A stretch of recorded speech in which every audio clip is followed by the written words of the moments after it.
नमस्कार, मैं हूं शंभुनाथ गुप्ता और आप देख रहे हैं न्यूज ऑफ नेशन। आज मैं उत्तर प्रदेश के बस्ती जिले में मौजूद हूं। आज रोडवेज तिराहे पर स्थित गायत्री शक्तिपीठ के अंदर आज 5 दिवसीय हनुमान कथा का आयोजन किया गया है। आइए जानते हैं आयोजन किस लिए हुआ है, कौन करवाया है और इससे बस्ती की जनता को क्या लाभ होने वाला है। तो हमारे साथ मौजूद है इस गायत्री शक्तिपीठ के संस्थापक, हम इनसे बातचीत करेंगे और सारी जानकारी आपको देते रहेंगे। तो सर, बहुत बहुत आपका स्वागत है। इस जो आज 5 दिवसीय कथा का आयोजन करवाया गया है, इसका उद्देश्य क्या है, बस्ती जनपद वासियों को और हमारे दर्शकों को और देशवासियों को हमें बताइएगा। गायत्री परिवार ट्रस्ट गायत्री शक्तिपीठ बस्ती जी के तत्वाधान में यह हनुमत कथा, हनुमत चरित्र के बारे में एक विश्लेषणात्मक चिंतन हो रहा है। जी हनुमान जी की चरित्र का वर्णन हनुमान नाटकम, सुंदरकांड, हनुमान चालीसा, जी जी वाल्मीकि रामायण सुंदरकांड में जो उनके चरित्र का वर्णन हुआ है, ऐसे व्यक्तित्व का यदि हम व्यक्तित्व समझें, हम लोग तो उनको भगवान समझते हैं, लेकिन लोग व्यक्तित्व समझते हैं तो संसार में ऐसा व्यक्तित्व होना न हुआ है न होगा। हनुमान जी के चरित्र का यदि विश्लेषण किया जाए और उसका यदि 100वां अंश भी व्यक्ति के अंदर में मौजूद हो जाए तो वो स्वामी भक्त, परिवार भक्त और अपने मित्र भक्त, मित्रों का सहयोगी और जीवन प्रबंधन की जीवन प्रबंधन कैसे किया जाए और अपनी आत्मा का विकास कैसे किया जाए, अपने अंदर का बल जो है, हर व्यक्ति के अंदर में हनुमत शक्ति विद्यमान है और अंदर का बल कैसे उभारा जाए, इस विद्या को हनुमान की उपासना से ही प्राप्त की जा सकती है। और इस विद्या को प्राप्त करने के लिए लोग कोशिश नहीं करते, जी जी मात्र लड्डू चढ़ा करके अपना काम करवाना चाहते हैं। हनुमान को वो अपना नौकर की तरीके से इस्तेमाल करते हैं। इसलिए कितना भी आप लड्डू चढ़ाइए, उसका आपको फल नहीं मिलना है जब तक उनके थोड़े से चरित्र को अपने अंदर में गुनगुनाइए नहीं और अपने अंदर में लाइए नहीं। हनुमान का संयम, हनुमान की आस्था, हनुमान का प्रेम, हनुमान की भक्ति, हनुमान की आंसू, हनुमान की दया, हनुमान की करुणा इंसान के अंदर में विकसित हो, इसी का प्रयत्न इस कथा के माध्यम से हो रहा है। अच्छा, वेद पुराणों में लिखा गया कि हनुमान जी शादी नहीं किए थे। काफ़ी लोग उन पर कमेंट करते हैं, गलत गलत भी प्रतिक्रियाएं करते हैं, सोशल मीडिया हुआ, सारी चीज़ें पर जाती है। तो ऐसा क्यों उन्होंने किया, हमारे दर्शकों को बताना। और जो ये प्रतिक्रिया कर रहे हैं तो उनको क्या संदेश देना चाहते हैं, थोड़ा सा विस्तार दीजिएगा इस पर। प्रतिक्रियावादी जो हैं हमेशा प्रतिक्रिया करते हैं अच्छे कार्य को, अच्छे व्यक्तित्व को, अच्छे व्यक्तित्व को लांछन लगाना उन अपनी प्रसिद्धि सोचते हैं। और अच्छे व्यक्तित्व, हनुमान के चरित्र के बारे में कहीं उंगली नहीं उठाई जा सकती। ऐसा व्यक्तित्व के बारे में जो ऐसा करेगा वो भोगेगा धर्म के अनुसार, और सामाजिक विधि व्यवस्था में वो कोई भी किसी का जो सकारात्मक संदेश हर आदमी के अंदर होता है और नकारात्मक होता है, हमको सकारात्मक संदेश लेना है। लेकिन हनुमान जी में सारे के सारे सकारात्मक संदेश हैं, नकारात्मक तो है ही नहीं है। इसीलिए ये व्यक्तित्व जो है और यह देव व्यक्तित्व ऐसे कि जो हनुमान जी को एज व्यक्ति, एज बंदर मानते हैं, वो हम व्यक्तित्व कहते हैं। ले हमारे लिए भगवान है, वो भगवान का स्वरूप जैसा भी हो, हम उनके गुण का इस्तेमाल करते हैं। अच्छा, आजकल ये भी देखा जा रहा है कि जब प्रभु श्री राम रावण का वध करने के लिए जब लंका पहुंचे थे तो वानरों की पलटन लेकर पहुंचे थे। लोग कहते हैं कि एक भगवान जानवरों को लेकर लड़ने के लिए जा रहा है। ऐसी प्रतिक्रियाएं आती हैं, तो क्या कहना चाहेंगे इस पर? मनुष्य के अंदर में इतनी छोटापन, इतनी धोखेबाजी और अनंत प्रकार के दुर्गुण हैं। जी 5 आदमी पर एक आदमी होता है और 10 आदमी पर एक आदमी होता है फौज में रखवाला, जी जी तब किसी तरीके से फौज आगे काम करती है। लेकिन हनुमान जी के लिए ऐसी कोई बात थी ही नहीं। नहीं, सवाल ये है कि उन्होंने जानवरों का इस्तेमाल किया, ऐसे आते रहते हैं प्रतिक्रियाएं। जानवर के इस्तेमाल आज भी हो रहा है। कुत्ते उसमें जा रहे हैं अंदर में, और कुत्तों के द्वारा बम की पहचान की जा रही है। पक्षियों का प्रयोग किया जा रहा है। जी जी जानवर का प्रयोग आज भी हो रहा है। तो आज की स्थिति क्या है? और फिर हनुमान जी यदि जानवर लोग समझते हैं तो बहुत गलत बात है। जी जी वो उनकी शक्ति का एक स्वरूप की संरचना है। जी जी उनके अंदर में अपने शरीर को बढ़ाने, घटाने, छोटा करने, बड़ा करने, जो स्वरूप चाहे वो प्राप्त कर लें। भगवान का स्वरूप प्राप्त कर लेते थे। राम और सीता का स्वरूप प्राप्त करने में उनकी महारत हासिल थी, क्योंकि आत्मा पर उनका अधिकार था। आत्मा पर हमारा आपका अधिकार नहीं है, क्योंकि मशीनों के जरिए, अन्य संसाधनों के जरिए हम अपना अधिकार जमाना चाहते हैं। लेकिन हमारे अंदर की आत्मिक शक्ति, आत्मबल और चेतना, इसको जगाने की हम कोशिश ही नहीं करते। इसलिए मशीनों का विकास हो रहा है। इसीलिए मशीनों के विकास में हम किसी मनुष्य को नियंत्रित करना चाहते हैं।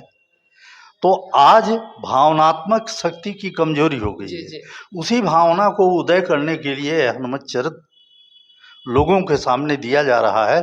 इसीलिए इसमें लिखा हुआ है कि आप इसकी प्रेरणा ग्रहण करें। जी जी प्रेरणा क्या मिलती है? और लोग जानवर समझते। घोड़े का इस्तेमाल आज भी हो रहा है। जी जी गधे का इस्तेमाल माल चलने में पहाड़ियों पर आज भी हो रहा है। बड़ी बड़ी पक्षियों का इस्तेमाल हो रहा है, उनको पैर में बांध करके उड़ा दिया जा रहा है और उसी से वो बम फट जा रहा है, चिड़ियाँ बेकारी फट जा रही हैं। लेकिन उसमें तो ऐसा नहीं हुआ, वीरता पूर्वक लड़े और भगवान राम ने उनको बचाया भी, जी जी जिलाया भी, फिर वो किया। अच्छा, मैं ये भी जानना चाहता हूँ, ये जो आयोजन किया गया है 5 दिन का, ये हनुमान जी का कार्यक्रम, ये कितने विगत वर्षों से किया जा रहा है, हमारे दर्शकों को बताना चाहेंगे? ये प्रथम जी ये प्रथम वर्ष है अच्छा जो हनुमत चरित्र के बारे में कहा जा रहा है। और यह भी एक प्रेरणा दी जा रही है कि उनके चरित्र को हमारे बच्चों को शुरू से समझाया नहीं जा रहा है, जी जी और वो कोर्स में नहीं है। यहाँ तक कि आप समझिए MBA करने वाले लड़के भी हनुमत चरित्र से प्रेरणा लेते हैं कि हमको कितने घंटे काम करना है, कैसे काम करना है। लेकिन ये हमारे कोर्स में कहीं उनके चरित्र का न तो वर्णन है, न तो प्रेरणा है। जब समाज जगेगा जी जी और समाज में जागृति आएगी तो सरकार समाज के अनुसार चलती है, वोट के अनुसार चलती है। जब जान लेता है समाज, जब जान लेते हैं लोग कि ये समाज वोट किधर जा रहा है, तो उधर वो भगते हैं। वोट प्राप्त करने के लिए वो लोग काम करते हैं, हम लोग जन श्रद्धा प्राप्त करने के लिए काम करते अच्छा, ये जो कथा का आयोजन किया गया है, कितने बजे से कितने बजे तक हो रहा है? हैं। ये 5 से लेकर 8।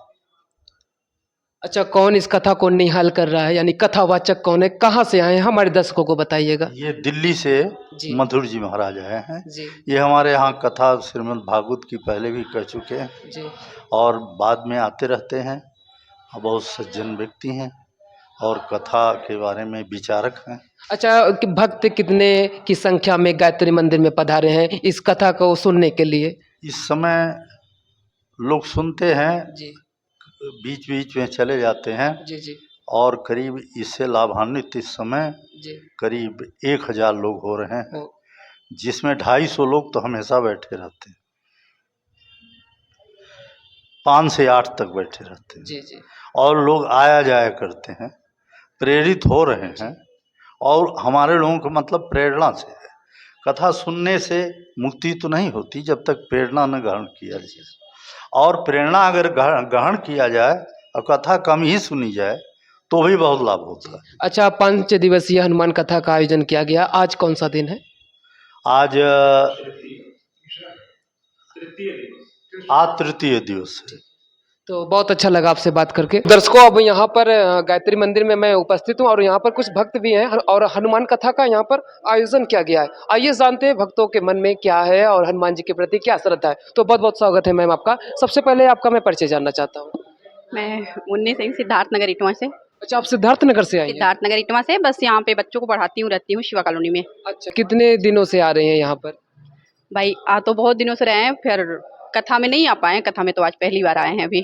तो कैसा लग रहा है आपको? बहुत अच्छा लगा।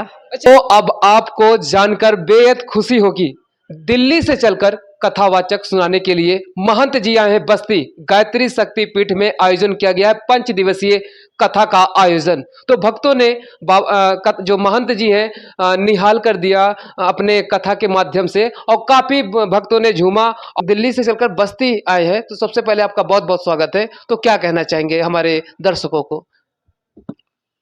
बहुत बहुत धन्यवाद है आप सभी पत्रकार बंधुओं का। नित्य प्रति इस कथा को सभी पेपरों में निकाला जा रहा है और आज आप लोग सोशल मीडिया के माध्यम से भी यहाँ पर उपस्थित हुए। ये गायत्री शक्ति पीठ बस्ती, पहली बात तो सुन लीजिए कि मैं यहाँ का ट्रस्टी हूँ और आज से नहीं लगभग 15 साल से ज़्यादा हो गया है।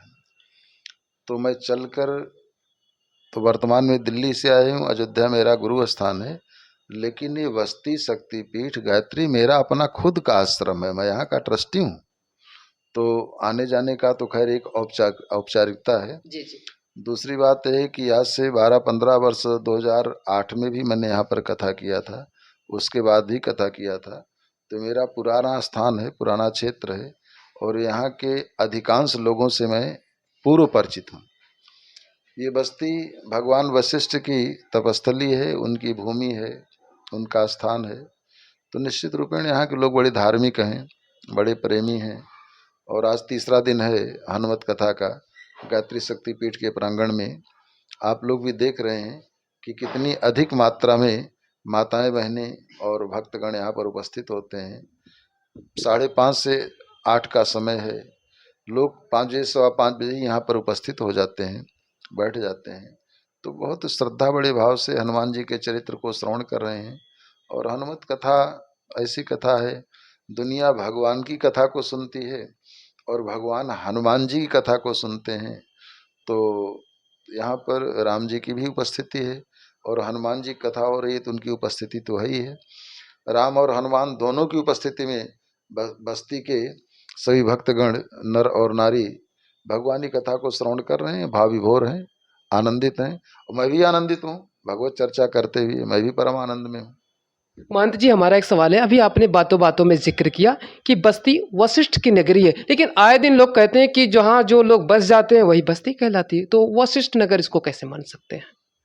तो फिर जो लोग बस जाते हैं अगर उसी लिए बस्ती कहा जाता है, तो गोरखपुर में भी लोग बसे हैं, उसको भी बस्ती कहना चाहिए। अयोध्या में लोग बसे हैं, उसको भी बस्ती कहना चाहिए। गोंडा में हर जहाँ जहाँ बसे फिर बस्ती ही कहना चाहिए। भगवान वशिष्ठ के ही नाम पर इस स्थान का नाम बस्ती बना पड़ा हुआ है। नहीं, गोरखपुर में भी तमाम बस्तियां हैं, जहाँ जहाँ आपने नाम लिया वहाँ पर भी लोग बस्ती बस्ती कहते हैं। बस्ती बस्ती कहते हैं, बस्ती नाम संबोधन है। नाम उन सभी बस्तियों का अलग अलग है और इसका नाम संबोधन नहीं, इसका बस्ती ही नाम है। आप कहीं पर पूछिए, पूरे यूपी में कहीं पर पूछिए, पूरे भारत में कहीं पर पूछिए कि मुझे बस्ती जाना है, तो इसी बस्ती का लोग परिचय देंगे या गोरखपुर की बस्ती का परिचय देंगे, गोंडा के बस्ती का परिचय देंगे, बलरामपुर के बस्ती का परिचय देंगे। अगर किसी से कहो कि हमें बस्ती जाना है, अच्छा जो गोरखपुर में बस्तियां हैं तो गोरखपुर पे बस पर बस्ती डिपो लिखा है कहीं? बस्ती डिपो केवल बस्ती की ही बस पर लिखा है ना। जी जी। वहाँ की बस्ती पर, अन्य बस्ती तो हर जगह है, अन्य किसी बस्तियों के जिले में जो रोडवेज बसें चलती हैं उस पर किसी बस पर बस्ती डिपो लिखा है? केवल बस्ती में ही बस्ती डिपो लिखा है ना। इसका मतलब यह है कि बस्ती की प्रमुखता, बस्ती की विशेषता बस्ती से बस्ती ही है, अन्य नहीं है। तो क्या ने भगवान वशिष्ठ की कुटिया यहीं पर थी, बस्ती में ही थी, जी जी वो यहीं पर निवास करते थे। कई बार महाराज दशरथ ने कहा कि आप आइए, बढ़िया सुंदर सा महल बना देता हूँ, बनवा देता हूँ। जी जी वशिष्ठ ने मना कर दिया, बोले नहीं, महल में राजा लोग रहते हैं, साधु संत तो साधारण जीवन रहते हैं और हम यहीं रहेंगे, आप नज़दीक आ जाओ। तो एक नियम है कि महापुरुषों से दूरी बनाकर रखनी चाहिए, एक मर्यादा होती है। तो भगवान वशिष्ठ ने कहा नहीं राजन, थोड़ी सी हमारे और आपके बीच में दूरी होनी चाहिए। जी बिल्कुल समीप, बिल्कुल नज़दीक रहने से वो मर्यादा नहीं रहती है, नौ भाव रहता है। तो वशिष्ठ भगवान की भूमि है, वो उनको प्रिय थी, यहीं रहते थे, यहीं तप करते थे, यहीं भजन करते थे।